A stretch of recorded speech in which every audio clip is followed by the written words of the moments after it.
Merci beaucoup, monsieur le député. La parole est à monsieur Jean-Noël Barrot, ministre de l'Europe et des Affaires étrangères. Madame la Présidente, Mesdames et Messieurs les députés, Monsieur le député Pierre Pribetich, la voix de la France, elle est claire, elle est forte, c'est la paix et c'est la sécurité pour tous. Et cette position, elle repose sur un double refus.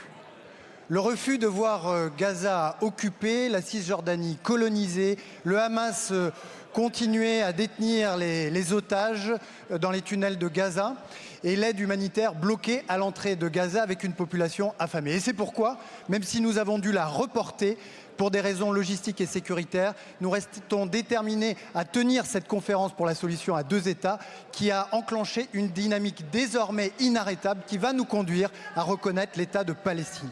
Le deuxième refus, c'est celui d'un Iran nucléaire qui fait, comme vous l'avez dit, peser un danger existentiel sur Israël, la région, mais aussi sur l'Europe.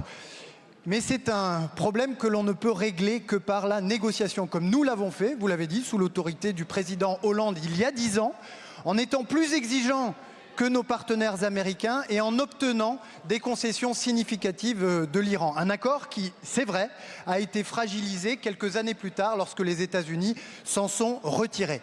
Mais force est de constater que la négociation reste encore aujourd'hui la seule manière d'aboutir à un retour en arrière du programme nucléaire et balistique iranien. C'est pourquoi nous appelons à la retenue, à la désescalade et à l'arrêt des frappes des deux côtés, que nous appelons au retour à la négociation. C'est ce que j'ai dit à mon collègue iranien, c'est ce que je dis à mon collègue israélien, c'est ce que j'ai dit à mon collègue américain. Et je leur ai dit aussi que de la même manière qu'il y a 10 ans, ce sont les Français, les Allemands et les Britanniques qui avaient trouvé la solution.